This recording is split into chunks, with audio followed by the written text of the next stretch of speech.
دا یو ملګری وی زمونږ په کلي کې د چا پټي ته یو خر راغلی او هغه ترې نخپې کټ کړي دي. وی ډېر تکلیف کې دی، وجلی شم اوس که نه، چې دا تکلیف یې ختم شي. بالکل چې هغه په تکلیف کې دی نو ته یې قتلولی شي نو ته پرې مجرم نه یې. دا چې چا کړی دی دا ظالم دی، ګورې بې زبانه ځناور دی، هغه ته خو دا شعور نشته چې دا د پلاني پټی دی او که دا د بل پټی دی. زمونږ په دې خلکو کې اوس هم دومره جهل پروت دی، نو هغه ځناور نه چې تا خپې کټ کې د الله ولي تا کې لږ رحم هم نه، خو دا ځناور بددعا ګوره ډېره عجیبه ده. هسې نه چېرته سبا هم دکه شانتې خپې لاسونه د نه کټ پراتي او یو ګوټ کې مردار پروت دی. الله دې رحم وکړي. کم سړی چې د کار په نیت باندې هغه په میقات باندې تیر شي او بیا بعد کې عمرو کې د کار نه چې اوزګار شي په ده خو دم نشته. ګورې علما کرامو دا لیکلي دي کله چې په حدود خمسه باندې ته تیریږي که ستا د کار نیت یې ته وایې چې یاره پلاني ځای کې کار کوم نو هلته کار وکړه. که بیا هغې نه پس ته عمرې له راځي نو بیا عمره وکړه خیر دی. چې کله ته هغه کار مکمل کړې هغې نه پس ته احرام وتړه، بهر لاړ شه چې کوم میقات دی هغه ځای نه احرام وتړه، نیت وکړه او راشه عمره وکړه، نو داسې ټیک ده. او که ډایرک راځي عموم که یو سړی وایي چې زه عمرې له ځم نو ډایرک به هغه بیا د پاکستان نه دلته یا په جاز کې به هغه احرام تړي، بیا به هغه ډایرک ځي حرم ته عمره به اول کوي. خو که د کار نیت وي نو خیر دی کار دی وکړي بیا دې عمره وکړي، دم پې نشته. لا اله الا الله وحده لا شریک له احد صمد لم یلد ولم یولد. خلک وایي چې په دې ویلو سره 100 زره نیکۍ دي. علامه بازي رحمه الله فرمایي وي دا منګړت دی. او بل ابو حاتم رازي رحمه الله وی چې دا منکر حدیث دی. نو همداسې کوې څه اجر به پې درته میلو شي او نور د دا 100 لکه نیکۍ نو دا نبي کریم صلی الله علیه وسلم پسې علامه بازي رحمه الله چې چا د ځان نه جوړ کړی دی. کم سړی سود خوري د هغه پسې مونځ کول، چې کم سړی سود خوري دا فاسق فاجر دی او فاسق فاجر پسې مونځ کول مکروه ده. که چېرته دې سړي توبه وویسته بیا د هغې نه پس د پسې مونځ کولی شي. داسې سوچونه دماغو ته راځي که چېرته په ژبه باندې روړو انسان پې کافر کیږي. آیا دې سوچ سره انسان کافر شي که کافر نشي؟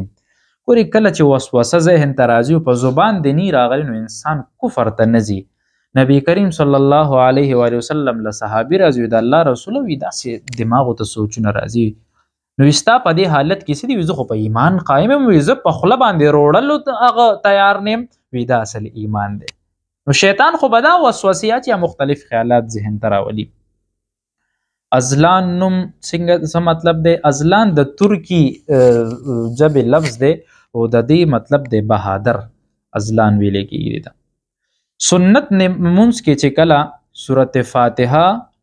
سورت فاتحې نه پس د سورت میلو نه کې نو د دې څه حکم دی؟ ګورې که فرض مونځ دی کولو، فرض مونځ دی وکړو په هغې کې ته 2 رکاته خو به ډک کې سورت فاتحه او سورت چې پکې وی ته ډک ویلې کېږي پیلني 2 رکاته. خو که په 3 رکات کې تا نه غلطۍ کې چېرته سورت میلو شو نو په تا سجده سهوه نشته. خو که سنت دی کول هغې کې به 4 رکاته ته ډک کې 4 وانو کې به سورت فاتحې پسې سورت ملاوي. که دې دوران کې تا یو کې اونوي مطلب 3 کې دی یو کې دی اونویل سورت دی ورسره ملو نه کو نو سجده سهو او کا هغه مونځ به بیا پوره شي. زمونږ په علاقه کې د پوډر وغیره خلق خرڅي او دی خیراتونو کې آیا امام د دې خوړې شي؟ بالکل حرام مال چې کم دی نو هغه چا د پاره جایز نه دی. که امام دی که هر څوک دی او امام د پاره خو افضل دا دی چې دینه پریز وکي ځکه خلک هغه ته ګوري او بیا په هغې باندې عمل کوي نو هغه نه دی خوړل پکار. او که چېرته د پوډر والا مسجد د پاره قالین والی هغې کې غالب ګمان ته کتلیږي که مال د حرام زیات مالی یا ټول مالی نو بیا خو ته بالکل مه قبلوي، په هغې باندې مونځ کول مکروه دی. په جومات کې پیسې لګوي او تا ته پته د حرامې دا مکروه دی نشي استعمالولی. خو که تا ته پته ولګېده چې یاره د حلال او حرام مال دواړه مکس شوي دي او حلال زیات دی نو بیا ترې نه اخیستی شي. یو سړي سره د غلا سامان وي دا ترې نه اخیستی شي نشي اخیستی، چې تا ته پته دا د غلا سامان دی نو نشي اخیستی ترې نه. زما کور والا ملازمتوب کې زه په سعودي عرب کې یم، هغه نورو سړو سره میټینګونه هم کوي، زه یې منې کوم هغه نه منې کېږي نو ډېر پریشانۍ کې مبتلا کړم. زما دپاره څه حکم دی؟ ښځې دپاره نوکري چې د هغه د عذر په بنا باندې جایز ده. عذر دې ته ویلی کېږي که چېرته نور داسې څوک د هغې د پالونو دپاره نه نو بیا جایز ده. خو که هغه په دې کې بې حیایي او فحاشي کوي او خاوند هم د ګټې والی نو هغه دپاره مکمل اختیار دی چې په کور کې کښېني. هغه د خاوند د اجازت نه بغیر نشي کولی. روایت کې خو داسې هم راځي وي د ښځې په خاوند باندې او د خاوند په ښځه باندې ډېر زیات حقوق دي. خو چې د خاوند په ښځې باندې کم حقوق دي وي که چېرته د سجدې اجازت وی نو خاوند ته ښځې ته به مو ویل چې خاوند ته سجده وکړه. او که هغه په ناروا وي نو الله به ترې تپوس کوي. نو دا چې داسې عملونه کوي نو زورونه هم پرې راوستی شي او د عذاب نه لږ ویره، د آخرت د عذاب نه ویروه. ارشمان څه مطلب دی؟ د اسمان شهزاده ته ویل کېږي. قرآن مجید کې چې سجده تلاوت راشي په هغه وخت کې اونکې بعد کې هم کولی شي. که ټولې سجدې د قرآن مجید وویلې قرآن د ختم کو 14 والا په یو مخ هم کولی شي. زمونږ امام دی هغه کله مونځ له راشي کله را نشي. د پسې مونځ څنګه دی او د تنخواه حلاله ده که حرامه ده؟ ګورئ په علاقه کې 3-4 کسان داسې وي چې هغوی د ثواب دپاره امام سره دشمني کوي. هغوی وی چې امام سره د بغض نه ساتلی نو روټۍ به دې نازمیږي.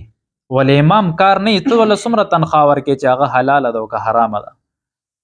دا خو ولې ته هسې هغه برکت دپاره ورکې چې د 5-6 روپۍ نن سبا ماشوم خرچه نه پوره کېږي ته امام له ورکې. د امامت داسې یو اعلی منصب دی که هغه عالم ډېر لوی عالم وي ډېر لوی شان والا وي خو د مقتدیانو په نظر کې به هغه سپک وي.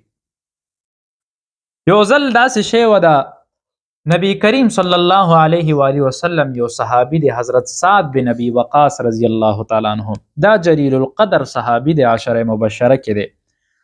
دا هغه یو صحابي دی چې نبی کریم صلی الله علیه و آله وسلم دی ته فرمایي فداک ابي و امي، وی زما مور او پلار دې پتا باندې قربان شي داسې بل چاته نه دی ویلي او د جنت زیری ورته په دنیا کې ملو شوی دی. کله به چې لاړو نو په څومره جنګونه نبی کریم صلی الله علیه وسلم سره کړي دي. لوی مجاهد لوی اعلی صحابي چې کله فراخي راغه د دې یو ځای کې دی چې کله امامته منصب ورته حواله شو په کوفه کې نو د هغه ځای خلکو کې څه کسان داسې وو چې هغوی حضرت عمر صاحب ته خط ولېږلو وی دی د امامت منصب سب نه ادا کوي.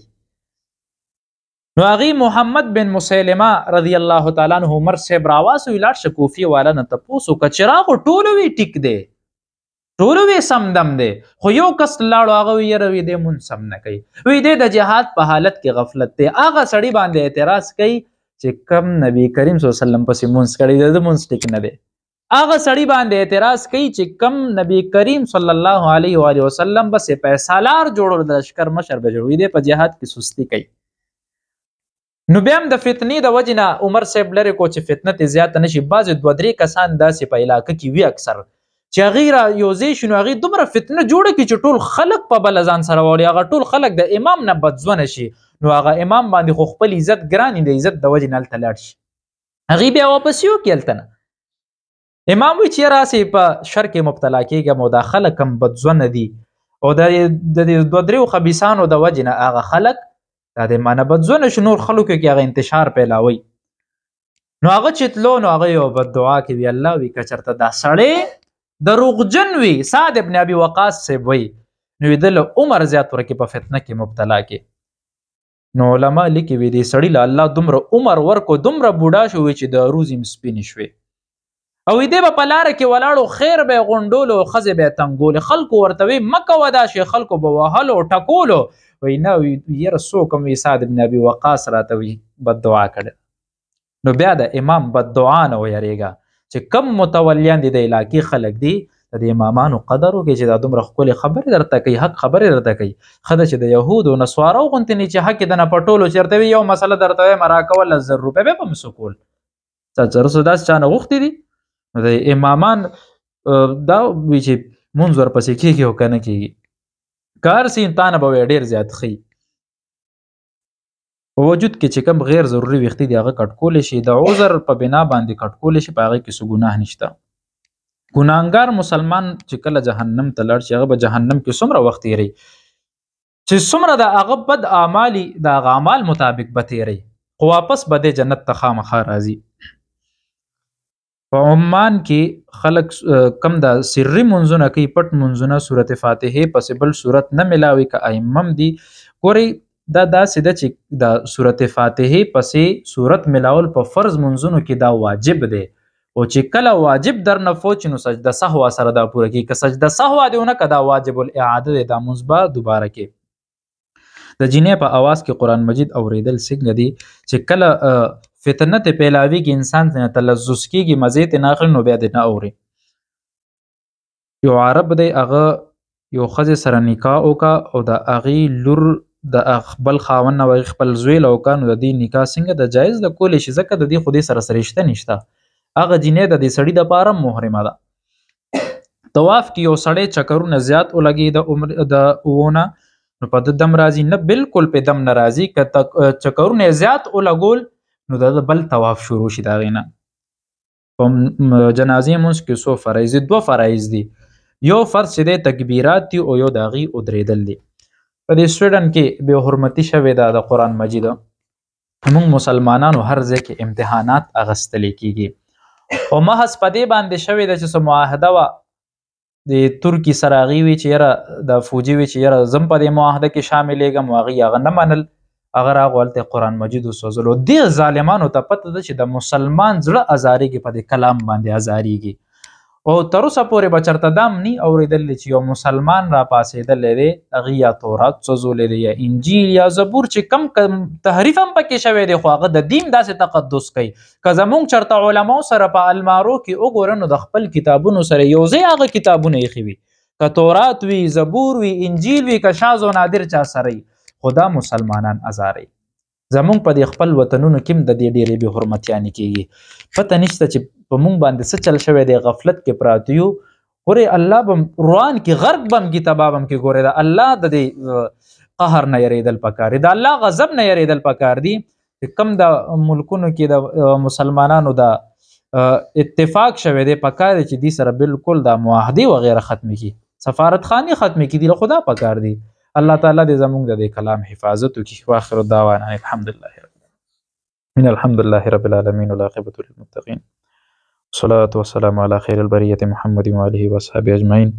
الله العالمین ایمان هم نصیب کړي. الله څومره ګناهونه رانه شوي دي، په نیک اجرونو راته بدل وګرځي. الله هر قسم آفتونه